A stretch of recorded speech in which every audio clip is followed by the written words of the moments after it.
اور امیر جماعت اسلامی کراچی کا 15 فروری کو کراچی کارواں نکالنے کا اعلان۔ حافظ نعیم الرحمان نے لیاری میں خطاب کرتے ہوئے کہا، فروری سے ایک نیا مرحلہ شروع ہوگا، کارواں میں سب کو ساتھ لے کر چلیں گے۔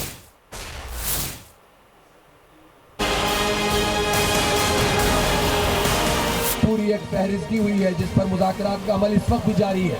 ہم ایک ایک چیز پر اسٹینڈ کرتے ہیں کراچی کے حق اور اختیار کے لیے۔ 2013 میں ٹھیک ہے کہ آپ کے ساتھ ایم کیو ایم اقتدار میں تھی اور آپ نے ایم کیو ایم کے ساتھ مل کر اس شہر کراچی پر شبخون مارا، اس کے مختلف اداروں کو سندھ حکومت کے تحت کر لیا، واٹر بورڈ کو سندھ حکومت کے تحت کر لیا۔ 15 فروری سے اس تحریک کا ایک نیا مرحلہ شروع ہوگا اور ہم حقوق کراچی کارواں پورے شہر میں لے کر نکلیں گے اور سب کو ساتھ لے کر چلیں گے۔ یہ سارے ادارے ایم کیو ایم اور پیپلز پارٹی نے شہر سے چھینے، ان کی اتحادی حکومت تھی جو 6 سال تک موجود رہی، ان کے گورنر تو اس کے بعد تک موجود رہے، 4 سال تک تو صرف آتے رہے۔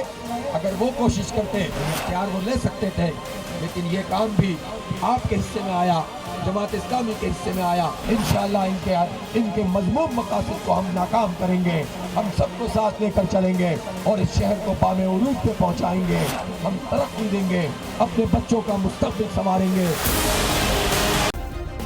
سبسکرائب کریں اور بیل دبائیں تاکہ کوئی خبر رہ نہ جائے۔